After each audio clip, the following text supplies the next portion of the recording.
¿Listo? Rey del cielo, consolador, Espíritu de verdad, tú que estás presente en todas partes y que llenas todo, tesoro de bien y donador de vida, ven y habita en nosotros. Purifícanos de toda mancha y salva nuestras almas. Tú que eres bondad.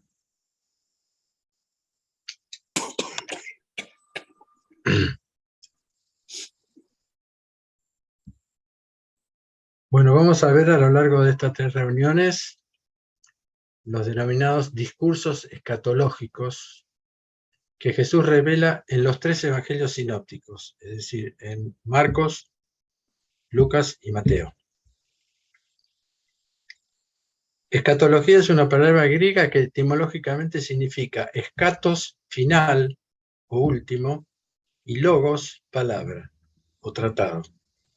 Entonces, escatología significa las palabras del Señor acerca de los últimos tiempos.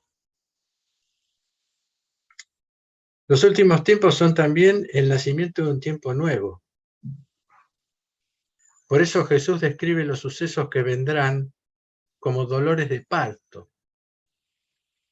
Lo vimos en Juan, no en este mismo, en el momento final de Jesús, después de resucitado. En el capítulo 16 dice, la mujer cuando va a dar a luz está triste porque le llegó la hora. Pero cuando ha hecho nacer el niñito, ya no se acuerda de su dolor por esta alegría. Nació un hombre en el mundo. En este caso podríamos decir que el Señor nos está hablando del parto y del nacimiento de un mundo y un hombre nuevo. Y ese nuevo mundo será el reino de los cielos.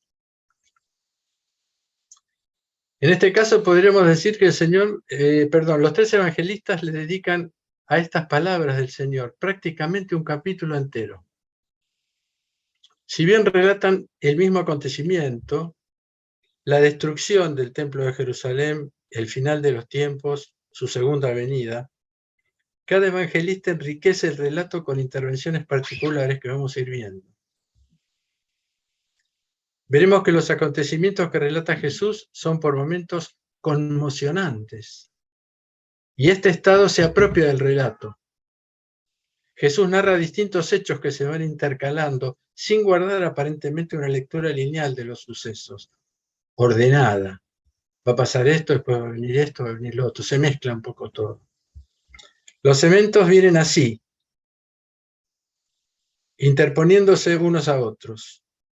Y esto de alguna manera lo podemos vivir un poco ahora, en este tiempo. Vino la pandemia, posteriormente surgió la crisis económica, y antes de que podamos asimilarlo estalla la guerra entre Rusia y Ucrania, con peligro de una confrontación atómica mundial. Aparecen nuevas cepas de virus u otros tipos de virus, mientras que ocurren terremotos, sequía, inundaciones en todo el mundo.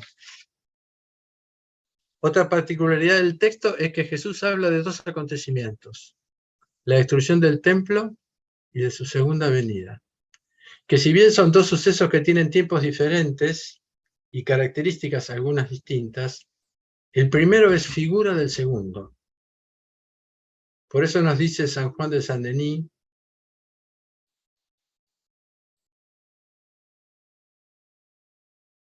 han escuchado el Evangelio.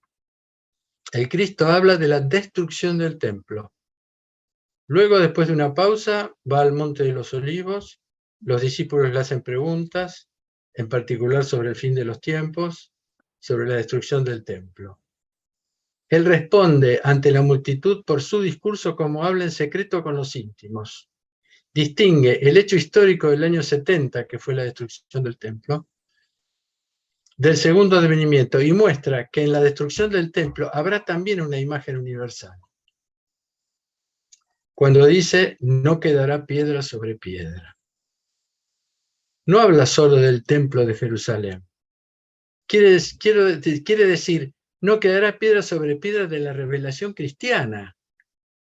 Progresivamente esa revelación será destruida de manera tal que al final de los tiempos poca gente comprenderá. Es el anuncio de la destrucción de la doctrina cristiana por una multitud de teorías, hipótesis, escuelas, enseñanzas. Y esto es algo que dijo San Juan de Saint-Denis hace 55 años, en una homilía. Como vimos en la comunidad del templo, como veremos, en la comunidad del templo va a quedar un pequeño resto que habrá asimilado la palabra del Señor.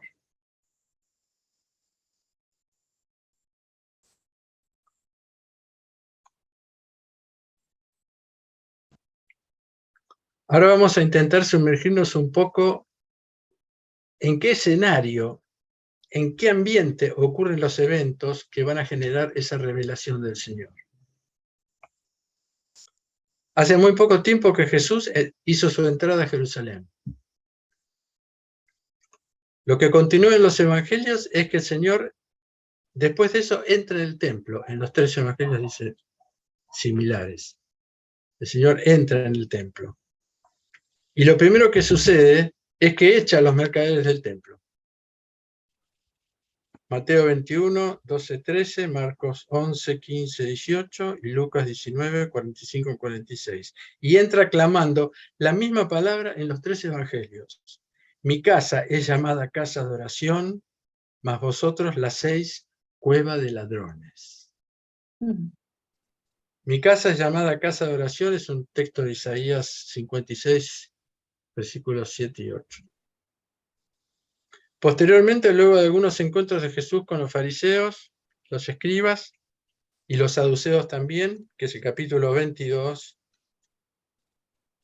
de Mateo, Jesús les anuncia, los denuncia con las palabras más fuertes dichas públicamente acerca de sus actos. Comenzando así. Dice, en la cátedra de Moisés se sientan los escribas y los fariseos. Haced y guardad todo lo que os dicen, mas no hagáis lo que obran, pues dicen y no hacen. Mateo 23, 2, 3. Posteriormente detalla 6 obras que se oponen a lo que dicen. Atan cargas pesadas sobre los hombros de los otros, hacen sus obras para ser vistos, aman los primeros puestos en las cenas y los primeros asientos en las sinagogas, se hacen llamar maestros y guías, ensanchan sus filacterias, que eran pequeñas plegarias que tenían en el cuerpo y en la ropa, y extienden los flecos en las manos, que eran una especie de cuerdas que tenían todas plegarias. Sin embargo, dentro de todo ese antagonismo doloroso y evidente entre Jesús y los representantes del sacerdocio, Marcos relata un hecho que nos habla de un pequeño resto que conserva la memoria de la instrucción, es decir, ustedes saben que nosotros no hablamos de ley, sino de instrucción, que es la construcción interior, no es una ley, sino que es la construcción interior de una persona y de un pueblo. Dice, cuenta esto, Marcos. Uno de los escribas se acerca a él. Los oye discutir y sabe que Jesús le respondió bien a sus pares. Lo interroga y le dice, ¿cuál es el primero de todos los preceptos? Y Jesús responde, el primero es, Shema Israel, es decir, oye Israel, el Señor nuestro Dios, el Señor único. Y amarás al Señor tu Dios con todo tu corazón, con toda tu alma, con todo tu discernimiento, con toda tu potencia. Es muy importante esta palabra discernimiento que aparece acá. El segundo es amarás a tu prójimo como a ti mismo. No hay otro precepto más grande que estos. El escriba le dice, muy bien, Rabí, tú dices con verdad. Él es único y no hay otro fuera de él. Amarlo con todo el corazón, con toda la inteligencia, con toda la potencia, vale más que todos los holocaustos y todos los sacrificios, termina diciendo. Jesús ve que responde con sabiduría y le dice, no estás lejos del reino de Dios. Y nadie más se atreve a interrogarlo. Inmediatamente el Señor termina en Mateo con unas palabras dirigidas a todo el pueblo. Palabras que expresan la tragedia del amor no correspondido de Dios con su pueblo. Las consecuencias de haberlo abandonado. Pero sin embargo, Jesús termina con una palabra alentadora para una posible redención.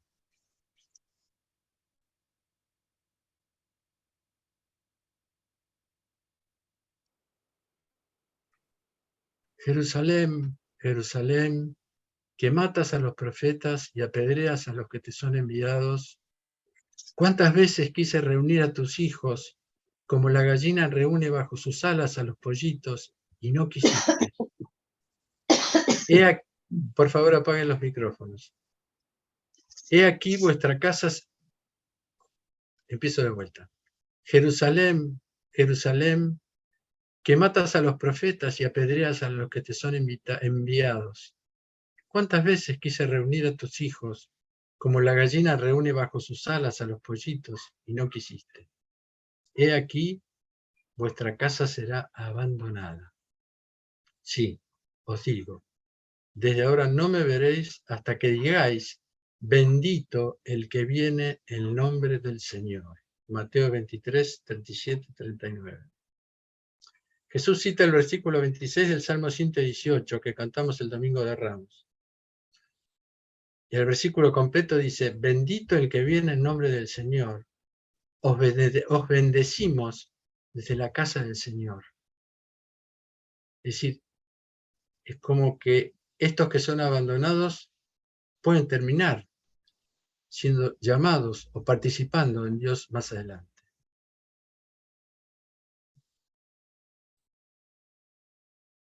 Marcos y Lucas describen un acontecimiento que no está en Mateo y que considero muy interesante. Jesús observa el dinero que aportan los fieles al templo y les dice a los discípulos, no se sientan presionados. Jesús se sienta frente al tesoro, observa la muchedumbre, cómo echa monedas en el tesoro. Muchos ricos echan mucho. Viene una viuda pobre y echa 2 moneditas de cobre. Llama a sus discípulos y les dice, amén, os digo, esta viuda pobre echó más que todos los que echan en el tesoro. Sí, todos echaron lo que les sobraba, pero ella, en su indigencia, echó todo lo que tenía para vivir. Hay un pequeño resto en ese templo. Hay un fariseo que reconoce a Jesús y hay una mujer que da todo lo que tiene.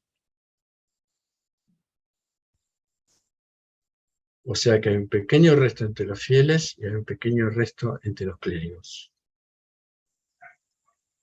Xavier Picasa, teólogo español contemporáneo, hace un comentario lúcido de este acontecimiento.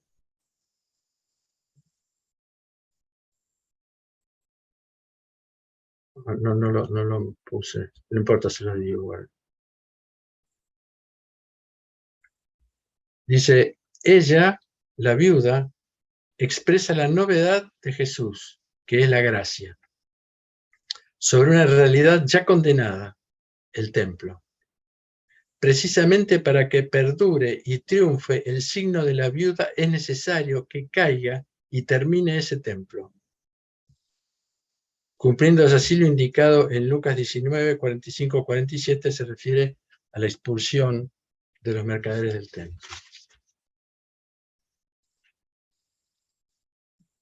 Antes de detenernos en los 3 textos que configuran el contexto inmediato del discurso del Señor, me pareció interesante que oigamos la palabra de Dios allá, cuando va a dedicar el primer templo. El primer templo. Yo no estaba muy contento de que le pidieran un templo. Tampoco estaba muy contento de que le pidieran un rey. Y cuando estaba todo terminado, antes de la dedicación, Dios le dice lo siguiente a Salomón. Sucedió que cuando Salomón terminó de construir la casa de Adonai, mansión real y todo cuanto Salomón había deseado hacer, entonces Adonai se apareció a Salomón por segunda vez, como le había aparecido en Gabaón, y Adonai le dijo: escuché tu oración y tu ruego que elevaste ante mí. He santificado para mí esta casa que me construiste para poner allí mi nombre para siempre. Mis ojos y mi corazón estarán allí todos los días. En cuanto a ti, si andas ante mí como anduvo tu padre David, con un corazón íntegro, y haces como te he ordenado y guardas mis preceptos y mi instrucción, yo estableceré para siempre el trono de tu reino sobre Israel, tal como dije a tu padre David. No te faltará varón sobre el trono de Israel. Pero si vosotros o sus hijos se empecinan en apartarse de mí y no guardan mis preceptos y mi instrucción que he puesto delante de ustedes, y van y rinden el culto a otros dioses y se prosternan ante ellos, entonces yo expulsaré a Israel de la faz de la tierra que les entregué, y la casa que he santificado a mi nombre la eliminaré por completo delante de mí. ¿Mm? Yo sabía que iba a pasar lo que vamos a ver ahora. Pero Dios confía en el hombre. Mi nombre estará allí para siempre, dice. Es decir, desde el lado divino, yo, Dios, mi nombre, mi voluntad es que ese nombre esté para siempre en ese templo. Pero claro, si el hombre lo rechaza, Dios le dice a Salomón y a toda su descendencia que la construcción exterior del templo debe tener el sentido de un lugar donde se realiza la construcción interior de la comunidad y de la nación.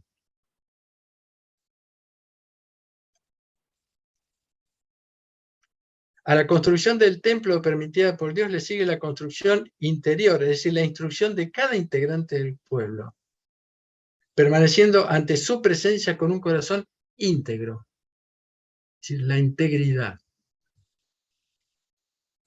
Ahora vamos a ver el acontecimiento que originó el discurso de Jesús. La palabra contundente con la que el Señor responde a la admiración de los apóstoles hacia las construcciones del templo. Estamos en el contexto inmediato del texto que vamos a comentar. Los discípulos le dicen: mira, qué construcciones, qué hermosos, le dicen a Jesús. Y a la belleza de esa construcción del templo que los apóstoles van a resaltar, Jesús antepone la indignidad interior de muchos de sus habitantes. Jesús no está negando la belleza de la construcción, sino que, como dice el... Por favor, tapen los micrófonos.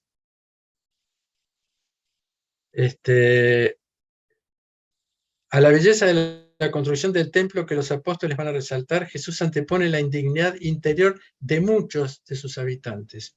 Jesús no está negando la belleza de la construcción, sino que, como dice el Salmo, si el Señor no construye la casa, en vano penan los constructores. Y está hablando de la casa del templo y está hablando de la casa de nuestro cuerpo. Nuestro cuerpo también es un templo, o debería ser. Dice Abraham Heschel, para mí uno de los más grandes teólogos de todos los tiempos, que es del siglo XX. Lo finito puede ser bello, pero no grandioso. Puede complacernos, pero no redimirnos. Acá no se trata de la belleza de las construcciones, acá se trata de la redención.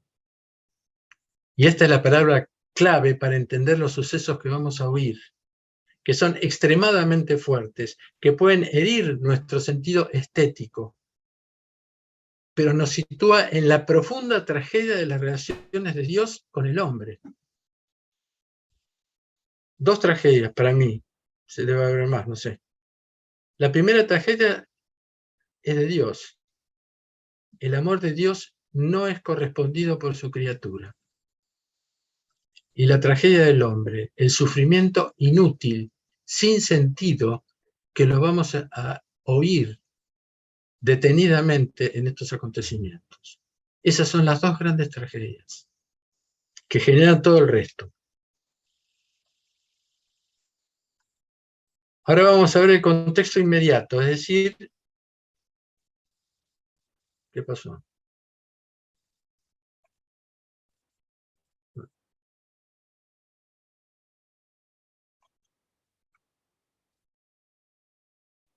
Digamos, lo que viene inmediatamente después va a venir el texto concretamente. Ahora, ¿en qué contexto inmediato? Ya hablamos de todo lo que viene ocurriendo, ¿no es cierto? Ahora el contexto inmediato es, yo voy a leer Marcos, pero ustedes tienen acá los tres textos.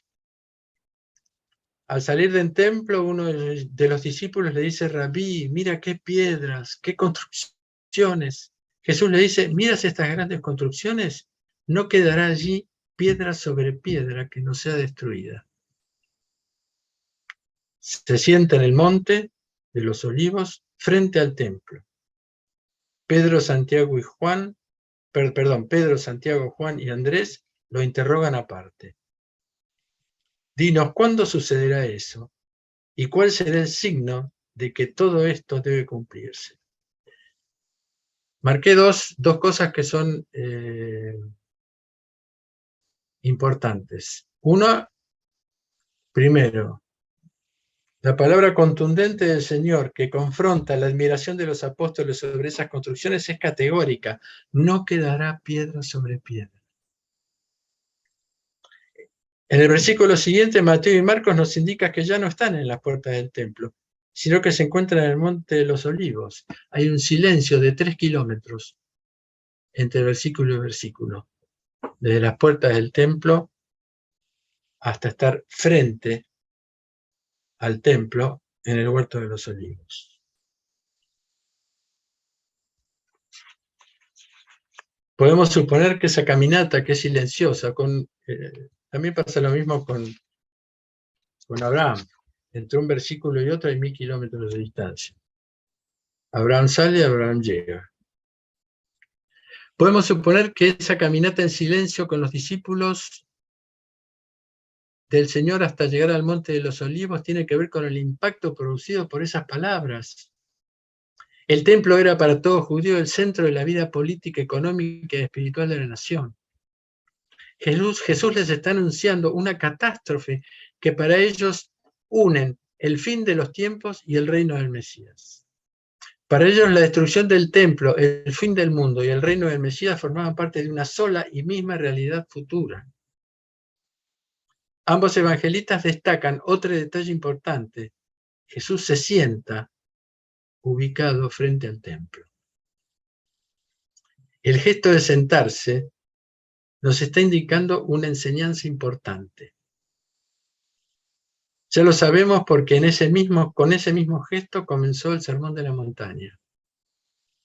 ¿Se acuerdan los que estuvieron en los encuentros? El Señor se sienta, abre la boca y dice, se sienta.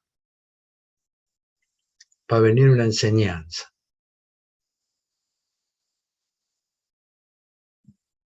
Jesús está frente al templo que será destruido.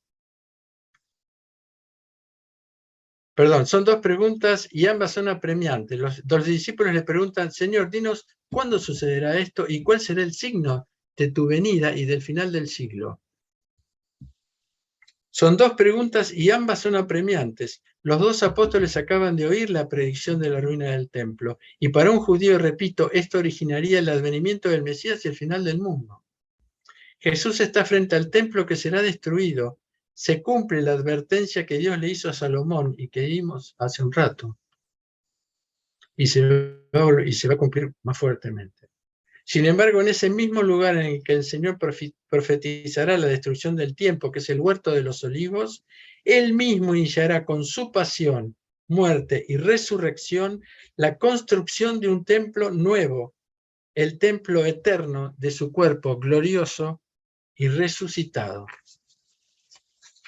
Son palabras parecidas a de San Pablo.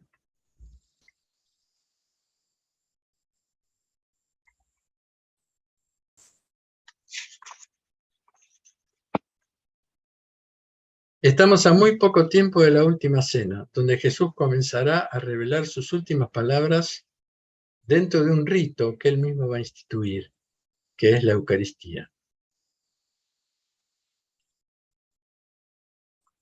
Ahora entramos en el texto, concretamente. Hay distintas visiones con respecto a la cantidad de temas que se desarrollan en los 3 evangelios sinópticos.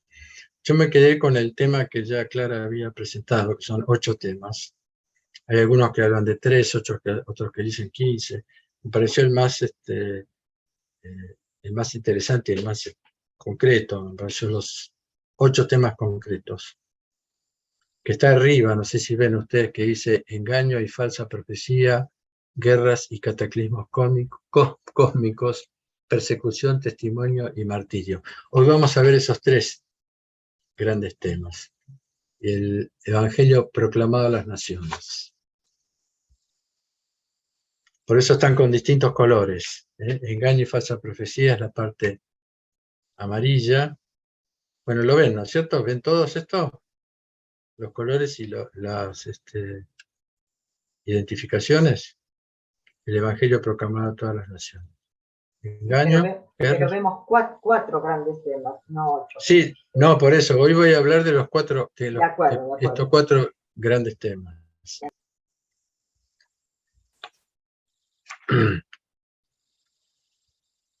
El primer tema es engaño y la falsa profecía.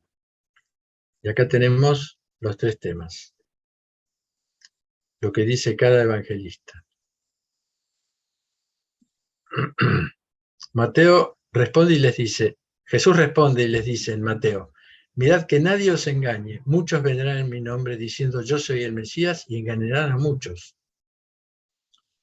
En Marcos Jesús empieza a decirles, cuidado que no os engañe nadie, vendrán muchos en mi nombre y dirán yo soy, y engañarán a muchos. Yo soy es Adonai, o sea, Yahvé sería, ¿no es cierto? Dios. Y Lucas dice, guardaos, no os dejéis engañar. Sí, vendrán muchos en mi nombre y dirán, yo soy. Y el instante está cerca. No vayáis detrás de ellos.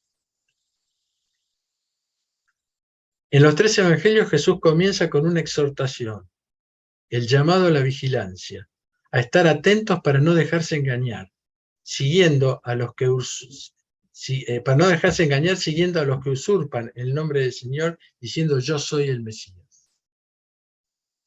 Los falsos profetas sustituyen la palabra del Señor por su propia palabra. Son intrusos del nombre, como dice Abraham Heschel.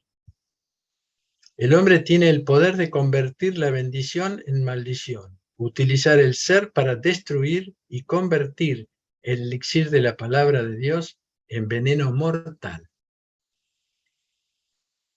Esta descripción del Señor será una constante a lo largo de ambos periodos. Es decir, el periodo de destrucción del templo hasta el año 70 y el largo periodo del fin de los tiempos que todavía no terminó. Sucedió en tiempos de la destrucción del primer templo, continuó a lo largo de los siglos, y hoy, cuando vemos que el cristianismo se ha dividido en una cantidad incontable de denominaciones diferentes, que para individualizarse sustituyeron el nombre de cristiano, comprobamos la enorme actualidad de la profecía del Señor. Algo no hemos hecho bien los cristianos, a pesar de los mártires, los confesores y todos los santos que guardaron la memoria de nuestro origen. La falsa profecía está instalada en todo el conocimiento humano, no solamente en las iglesias. Conocimiento que hizo enormes progresos en todos los niveles y que ha ido ocupando de manera sagaz el lugar de Dios. Jesús dice en la parábola del administrador infiel, los hijos de este siglo son más sagaces que los hijos de la luz. Lucas 16:8. La ciencia ha hecho los signos y prodigios de los que habla Jesús. Y la tecnología cumplirá con creces las palabras del Señor que oiremos la próxima reunión, que harán milagros. Por eso la exhortación del Señor es no dejarse engañar. Cada evangelista utiliza una palabra diferente para comenzar la exhortación. Mateo dice mirad, Marcos dice cuidado, está remarcado en otro color. Y Lucas dice guardaos. Son tres palabras que completan el estado de vigilancia.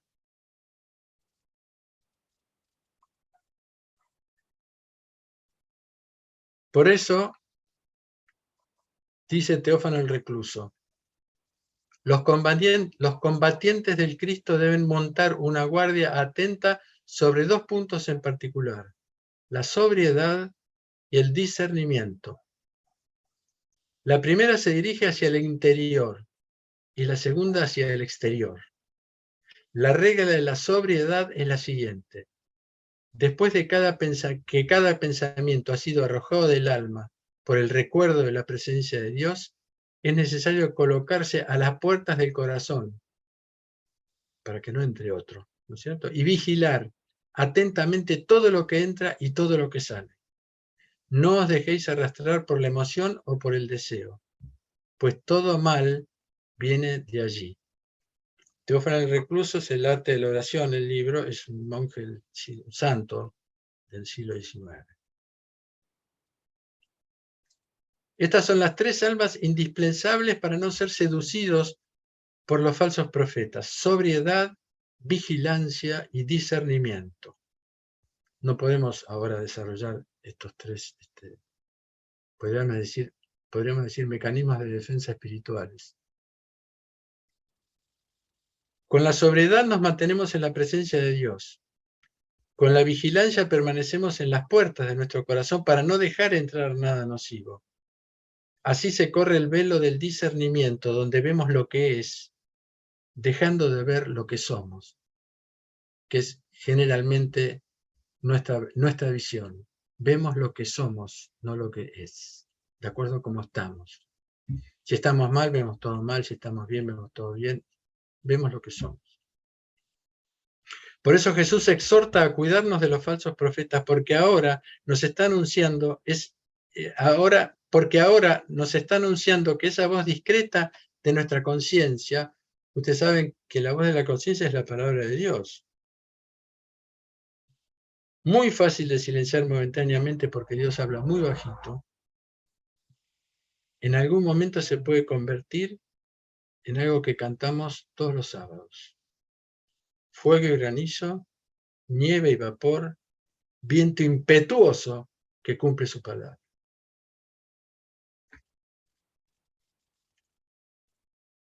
Continuamos con el anuncio de Jesús sobre los hechos que seguirán a la falsa profecía.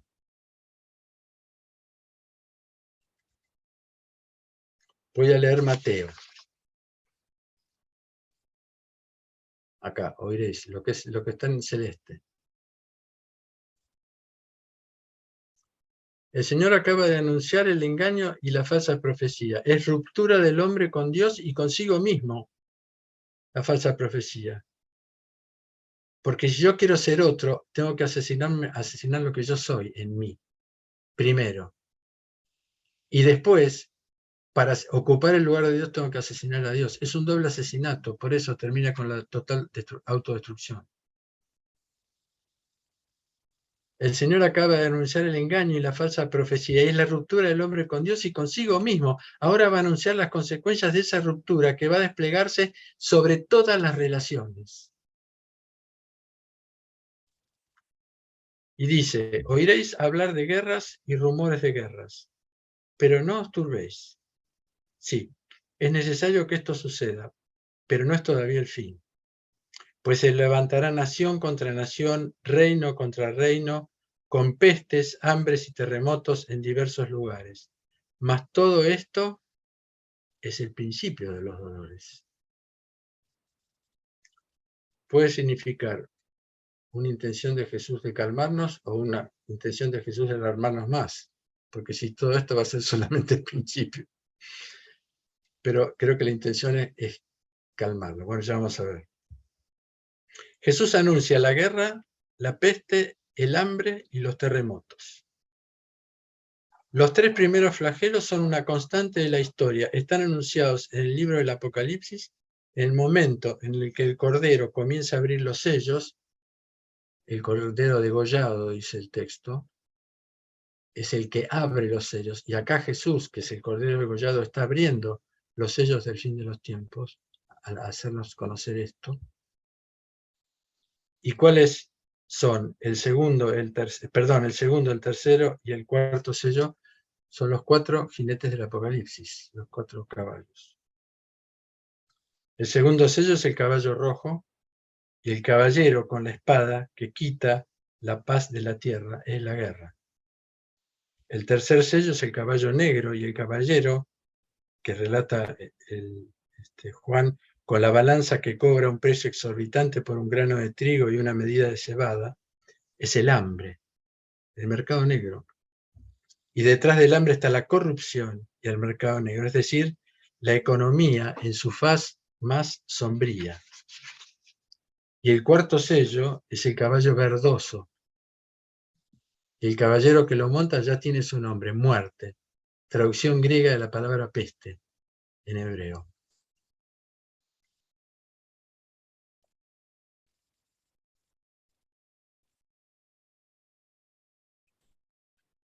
Es decir, está anunciando un principio de destrucción de todos los vínculos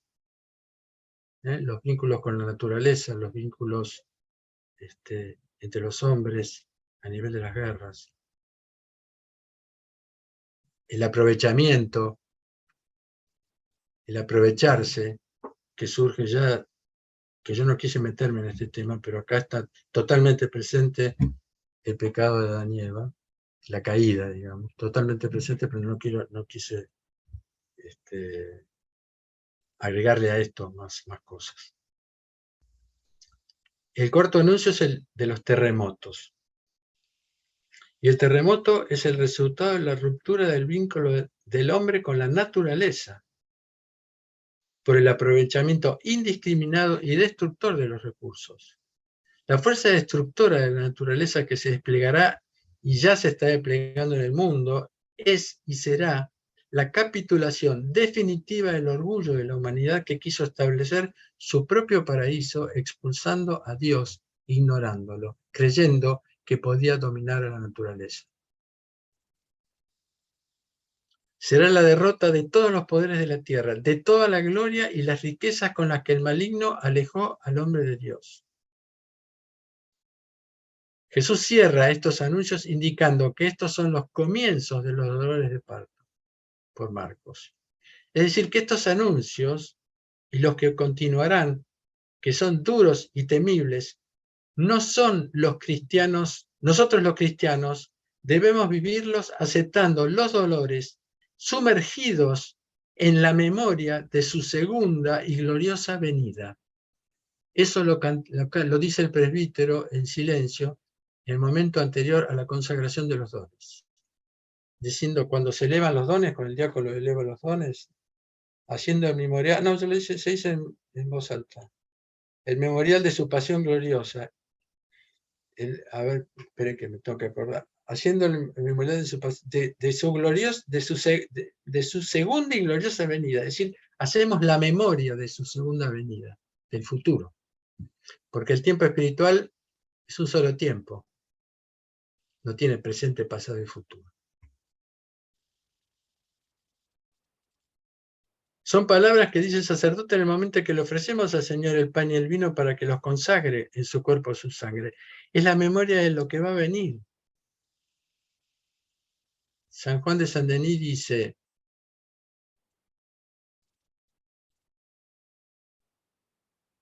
lo que hay que subrayar en este evangelio es que los acontecimientos trágicos, perturbadores, en los cuales la humanidad se odiará cada vez más y los hombres se levantarán unos contra otros, los acontecimientos cósmicos, la pérdida de la fe, las guerras, todo eso el Cristo lo compara a una mujer encinta. Lo vimos al principio. En el pensamiento del Cristo y para un verdadero cristiano arraigado en el Cristo, las pruebas, las perturbaciones, las agitaciones alrededor de nuestra persona y en nuestra vida son los sobresaltos del parto de un mundo nuevo. ¿Qué otra mirada totalmente diferente? ¿O acaso cuando alguien va a tener un hijo, alguien conocido nuestro, nosotros nos perturbamos totalmente por los dolores que... No, ya estamos pensando en el niño nuevo que van a ser. Es una pequeña muestra, en otros términos, de lo que es la verdadera fe, de lo que es el ejercicio profundo y espiritual de la esperanza. Y estas palabras de Juan nos preparan para ir serenamente lo que sigue.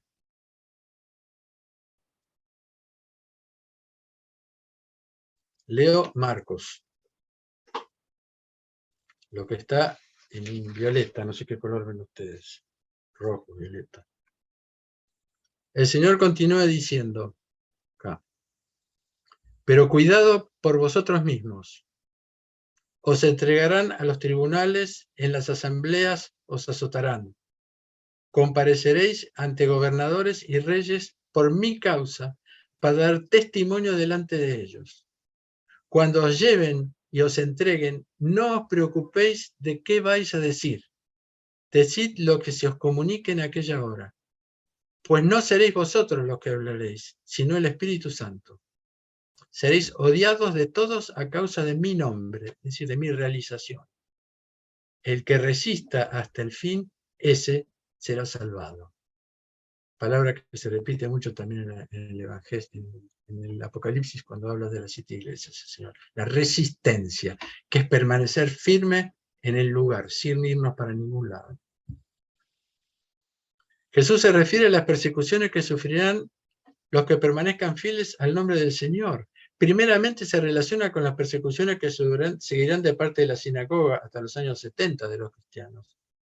De los judíos también. Y posteriormente con el Imperio Romano, que perseguirá a los cristianos a lo largo de los 3 primeros siglos.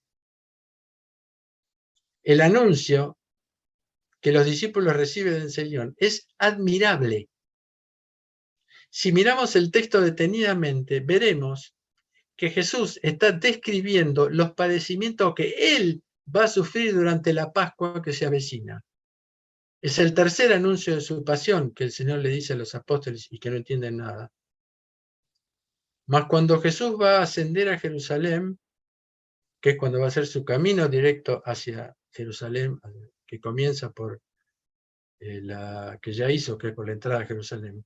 Dice, cuando Jesús va a descender a Jerusalén, toma consigo a los 12 aparte y en el camino les dice, he aquí, ascendemos a Jerusalén. Y el Hijo del Hombre será entregado a los sumos sacerdotes y los escribas. Lo condenarán a muerte, lo entregarán a los paganos, para que sea burlado, azotado y crucificado. Mas al tercer día resucitará. Es decir, que en este caso los apóstoles reciben la buena nueva y el honor de ser copartícipes de la pasión, muerte y resurrección del Señor. Pero también reciben la gracia de su presencia durante ese periodo de prueba, ya que les está anunciando que Él estará presente en el Espíritu Santo, que recordará todo lo que yo os he dicho, recuérdense de Pentecostés, defendiéndolos en los tribunales. Recuerdan que acaba de decir, pues no seréis vosotros los que lo hablaréis, sino el Espíritu Santo. Es decir, seremos a los que les toque, serán invadidos por el Espíritu Santo en ese momento. Es una gracia interior, una potencia interior, que nada de lo exterior puede modificarlo, y los vemos en los mártires. Mata el Mezquín dice que cuando aceptamos con entereza y sin resignación la prueba que se nos ofrece como intento de crecimiento, Dios nos ofrenda el espíritu de consolación que nos da la fuerza para atravesar la prueba. Eso es algo que cualquiera que haya tenido una prueba fuerte y que no se ha rebelado, no se ha enojado con el Señor, lo ha aceptado sin resignación y sigue adelante, ha recibido en la mayor o menor medida el don de la consolación que el Señor otorga a los que tienen que pasar por una prueba. Inmediatamente el Señor predice en el Evangelio de Mateo y en Marcos la buena nueva, anunciada a todas las naciones. Seguramente se refiere sobre todo a la predicación de los apóstoles, que es esto que está en blanco. Antes la buena nueva será proclamada a todas las naciones. El Evangelio del Reino será proclamado en toda tierra habitada como testimonio. Leo Marcos. Pero cuidado, ahora, perdón, yo me pregunto, es una pregunta mía personal, ¿no estará anunciándonos también otra proclamación del Evangelio? Ante tantas divisiones y desacuerdos actuales entre las iglesias que nos hicieron olvidar muchas veces el Evangelio, ¿no sería necesario que un pequeño resto vuelva al nombre de cristiano? Simplemente intente. De alguna manera nosotros estamos intentando ahora, en estas reuniones, algo de eso. Así como Jesús habló de las guerras que consisten en el asesinato de seres anónimos que viven un uniforme diferente, que uno mata por la patria y por el orgullo nacional, etc. Ahora Jesús termina anunciando la destrucción de todos los vínculos cercanos. El Señor dice en Mateo, entonces muchos tropezarán y se entregarán unos a otros y unos a otros se odiarán. En Marcos, el hermano entregará a su hermano a la muerte, entregará a su hermano a la muerte, el padre a su hijo, los hijos se levantarán contra sus padres y los matarán. Y en Lucas, seréis entregados por padres, hermanos, parientes y amigos y matarán a alguno de vosotros. Estas palabras que están que suman, digamos, lo que hablan los tres evangelistas, las podemos definir en lo que dice Mateo. Al multiplicarse la iniquidad, la caridad de muchos se enfriará. Y esto nos lleva a ese encuentro que tiene Jesús, que dijimos al principio, en la que ese fariseo le dice a Jesús cuál es el más grande mandamiento, que es el mandamiento del amor a Dios, al prójimo y a nosotros mismos. Y ese triple amor que figura ahí antes de que Cristo cuente todo esto, que no se cumplió, lleva a la iniquidad, que es a la ruptura de todos los vínculos.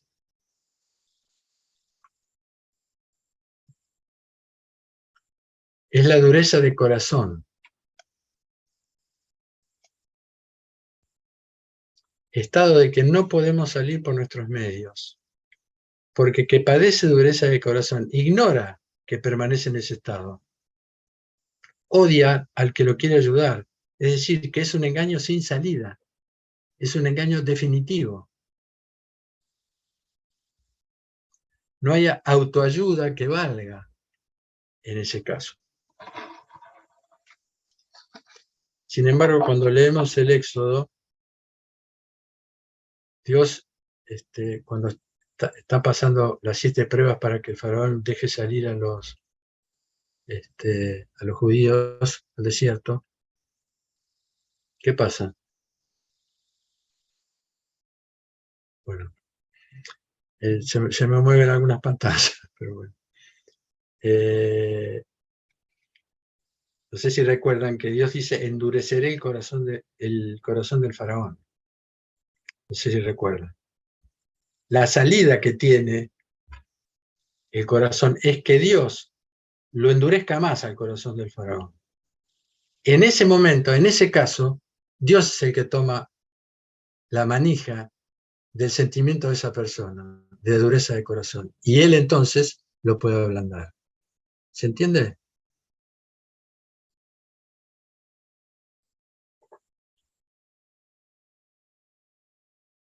Por eso no hay nada definitivo. salvo la mano de Dios. El Señor no nos castigará con estos acontecimientos, por muy aterradores que sean. Ante el contundente evento de la redención de la humanidad, ante la venida gloriosa de nuestro Señor Jesucristo, toda la creación tiene que formar parte de esta redención. El Señor no nos puede privar de los efectos del fin de los tiempos. De alguna manera todos tenemos algo que ver también, pero no pasa por un castigo, pasa por la participación de los eventos del dolor de parto para poder participar del nacimiento.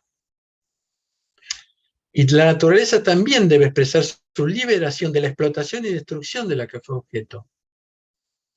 El hombre, que según el pensamiento divino debió ser el rey de la creación, va a experimentar su rotundo fracaso, pasando a ser un testigo miedoso y horrorizado hasta la muerte de su propia pretensión omnipotente. De rey pasará a ser víctima, mientras que el resto de la creación sabrá, antes que él, antes que ellos, de la venida del Señor.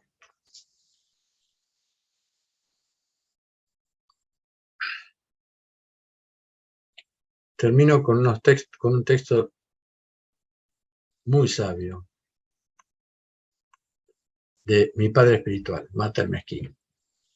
Son de un mismo tema tomado de distintos lugares, un texto que lo uní. El don que en el hombre controla todos los demás dones se llama discernimiento. Si este don es auténtico y si funciona correctamente basado en el conocimiento, la comprensión y la correcta enseñanza, el hombre se percibirá a sí mismo en armonía con el mundo y con todos los seres. Verá un mundo armonioso donde reina el orden, el equilibrio, la belleza, a pesar del sufrimiento, la aflicción, la enfermedad, la pobreza y de las diversas calamidades que lleva dentro ese mundo. No es porque es un negador. Cuando el don del discernimiento falla en el hombre, nada es bueno a sus ojos, ni siquiera Dios. Por lo tanto, la fuente del sufrimiento humano no es ni el mundo ni Dios. Más bien es el hombre mismo, quien es la fuente de su propia miseria y la de sus semejantes, y quien es motivo de vergüenza para Dios mismo.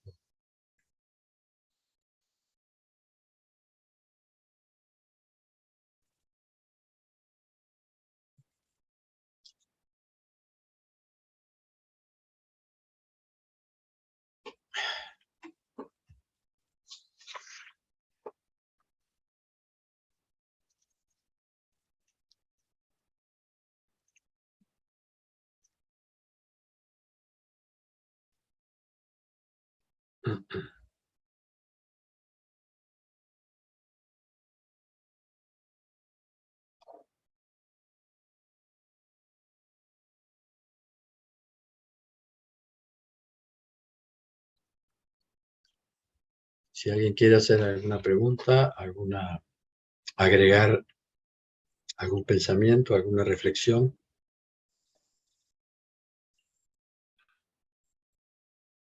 O oponerse a lo que estoy diciendo.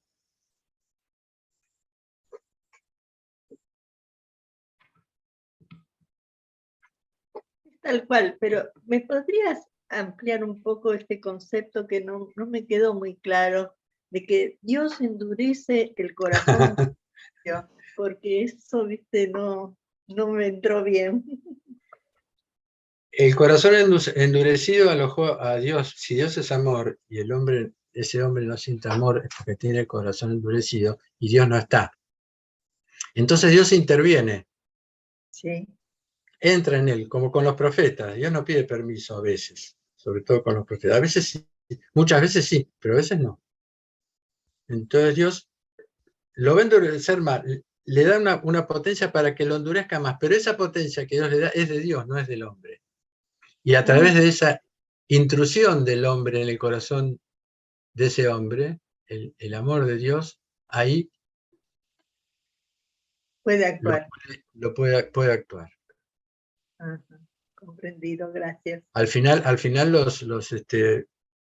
como ustedes saben, Moisés, que era tartamudo, lo pudo convencer a través del hermano Aarón al pueblo a la libertad. Y hay algo muy interesante que yo descubrí hace muy poco releyendo, y es que lo que Dios le manda decir a Moisés que le diga al faraón es que él le dice, que Dios le dice al faraón, yo quiero que mi pueblo me rinda culto en el desierto. Es decir, Dios quiere que la gente se vaya al desierto para hacerle una liturgia a Dios, para alabarlo. Es decir, Dios busca el idioma de la alabanza para el principio de la libertad del hombre. Por ahí es demasiado lo que estoy diciendo, pero es lo que Dios pide.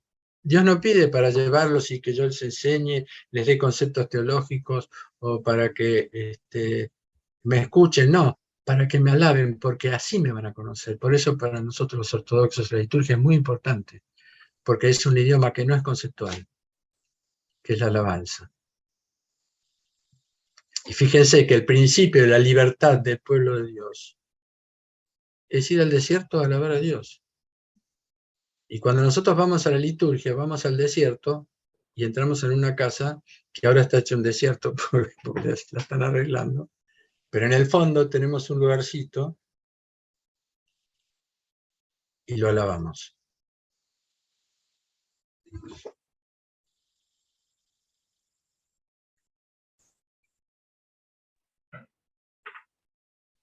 Quería... Sí. Sí, no, Liliana. que pareciera que esta crisis, ¿no?, que anuncia Jesús también es lo que se está viviendo actualmente con la iglesia cristiana, ¿no? Sí, Algo de que sí. se está cada vez, bueno, hay menos fieles, como que hay una crisis con el cristianismo Sí. y o sea, una crisis con la institución, ¿no? Esto Sí. del templo. Y me parece que quizá esto de volver al desierto, ¿no? Quiere decir como quizá volver a un camino, una parte de interiorización, de cierta soledad, ¿no? De vaciamiento, quizá de dogmas, de ciertas estructuras, probablemente para que renazca el Espíritu Santo, ¿no?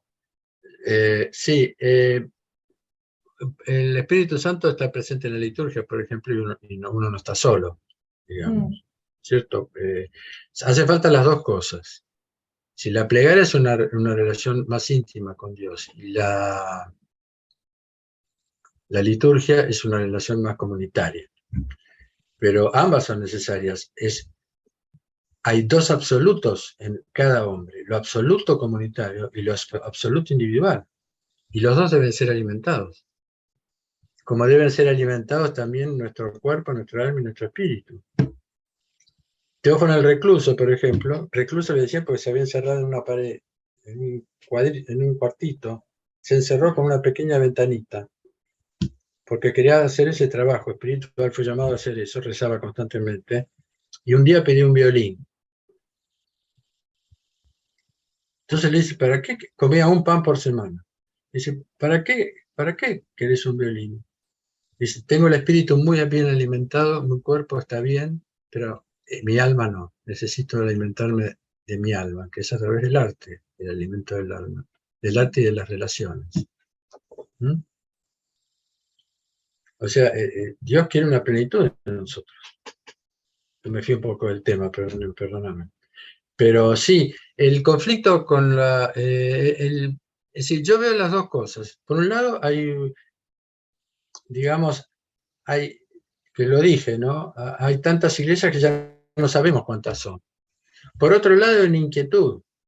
Yo estoy en algunos movimientos interreligiosos hace bastantes años, un grupo de oración con 2 sacerdotes y 3 fieles y otros movimientos, y hay una unidad, vamos encontrando una unidad entre nosotros a través de la plegaria personal, a veces compartimos una liturgia o compartimos los dones. Es decir, están las dos cosas. Por un lado, la institución a nivel del mundo, sí, se está cayendo, y es el no quedará piedra sobre piedra de este siglo, de este tiempo. Es eso.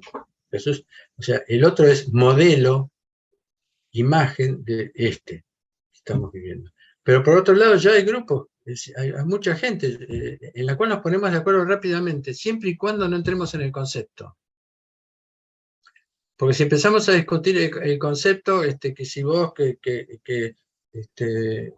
las divisiones entre los protestantes y los católicos y los ortodoxos, y la única iglesia que faltaba que más o menos tenga una fractura era la ortodoxa, y resulta que ahora en el 2019 hubo una fractura y ahora se completa en una guerra entre dos iglesias ortodoxas. O sea que todas las iglesias están de alguna manera en una situación de ruptura institucional, porque se han ligado demasiado a los poderes políticos, económicos, etc. Si quieren les puedo leer, que había traído yo para el final, a ver si lo voy a encontrar. Para mí la palabra más sabia que escuché acerca de la guerra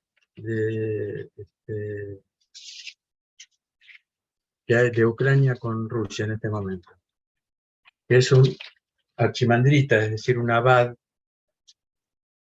En la ortodoxia el abad es el archimandrita del monasterio que está en Estados Unidos, pero que pertenece a la iglesia ucraniana. Si quiere, después se lo termino leyendo, porque es hermosísimo lo que dice. Sí, estamos en las dos cosas, pero el tema central es no empezar con las discusiones teológicas.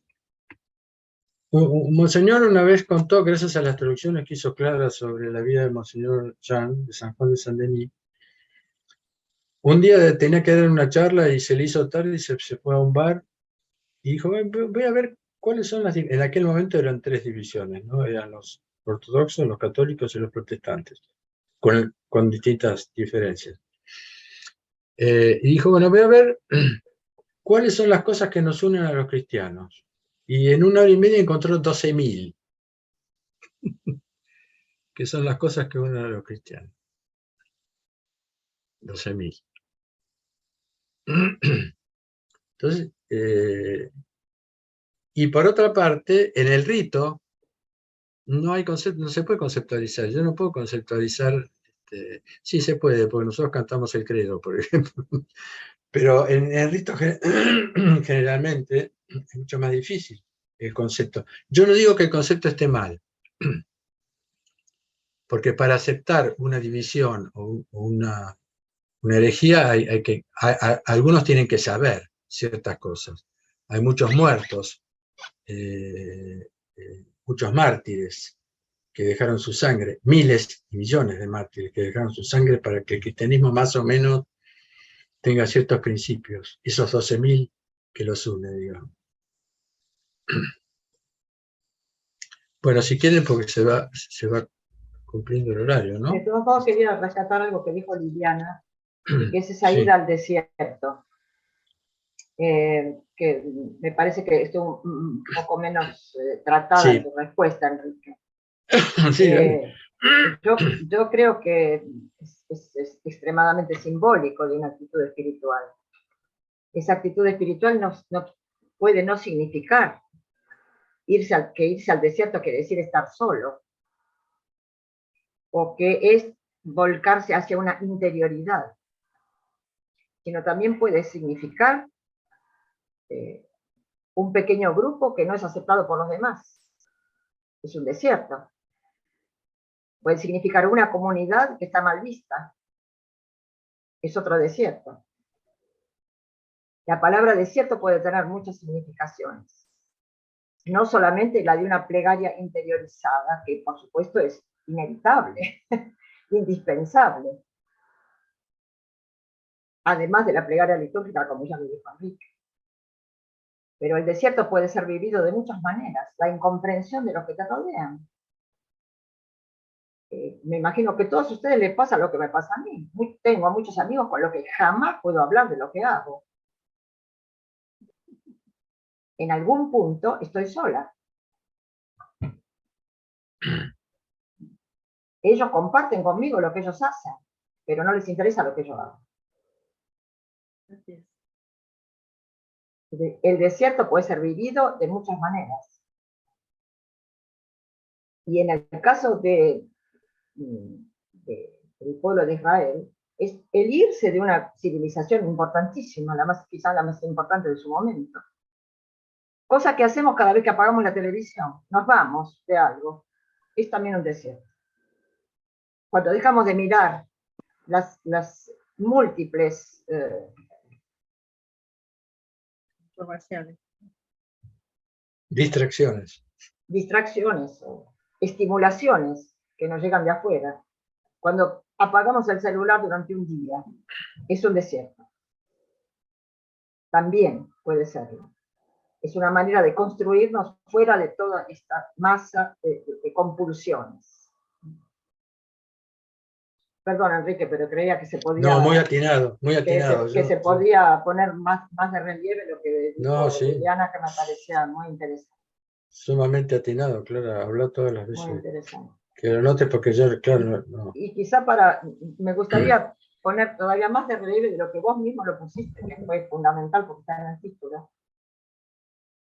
Esta realidad de que lo que vivimos es un parto. No es un fin, es un comienzo. Tratemos de vivirlo como un comienzo de lo nuevo, de la gran novedad, que siempre, siempre el Cristo es una novedad. Dios es lo eternamente nuevo.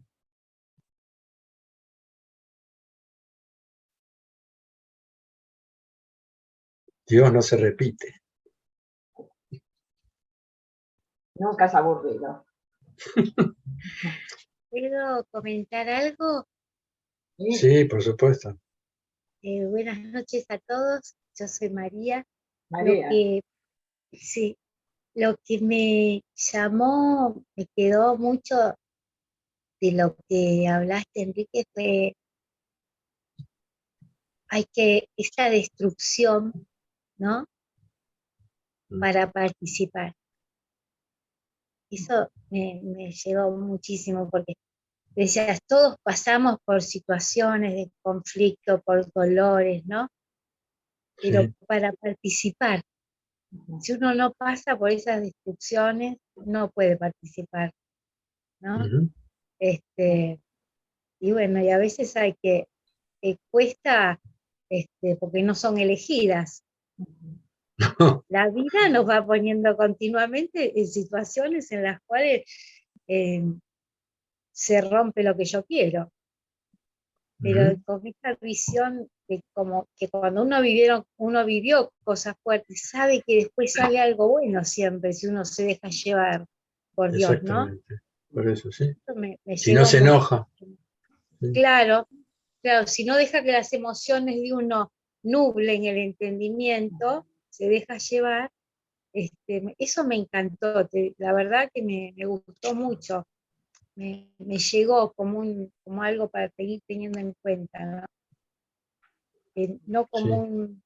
en todo, no como un castigo, sino como lo necesario para poder participar. Gracias. No, por favor. Dios nos despierta. ¿Se acuerdan lo que decía Como se darán cuenta, soy fanático de Machado, ¿no? Entre el vivir y el soñar hay una tercera cosa, adivínala. Y 3 páginas después, pues no lo dice inmediatamente, vuelve a repetir. Entre el dormir y el soñar hay una tercera cosa, despertar.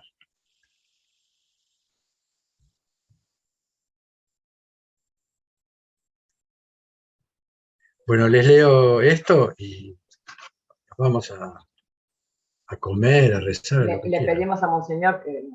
Sí, una bendición, que eso desde ya. Eso desde ya. Es sobre la guerra. Yo lo recibí un tiempo después. No sabemos todo de los conflictos de este mundo. y no es necesario saberlo. Solo oramos con un corazón compasivo por la paz del mundo y por todos. Por todos. No tomamos partido, porque cada parte será responsable de crímenes, y no queremos compartir esos crímenes y ser condenados. Si oramos por los que tienen más culpa que razón, cumplimos así el mandamiento de amar hasta a los enemigos. Y si oramos por los que tienen más razón que culpa, hacemos bien. Por consecuencia, no podemos equivocarnos si oramos para que Dios salve a todos y otorgue la paz al mundo. Sobre todo para nosotros, presbíteros y monjes, es muy importante no entrar en lo político, pues ofrecemos nuestro sacrificio a Dios, la Eucaristía, ¿no? La Santa Liturgia, por el mundo entero, y si estamos unos contra otros, nuestro sacrificio queda anulado. Pienso que cuando hay una guerra, lo mejor no es juzgar, sino tener compasión y orar para que el Señor ahorre todos los sufrimientos. Si mi liturgia debe tener algún valor, nadie debería estar ausente de mi corazón cuando estoy ante el altar de Dios y le digo, te lo ofrecemos por todos y por todo. Monseñor, somos todo corazón para la bendición. Muchas gracias, Padre Enrique, hermanos, hermanas. Señor, guárdanos en esta noche sin pecado. Bendito eres, Señor, Dios de nuestros padres, que tu nombre es alabado y glorificado en los siglos.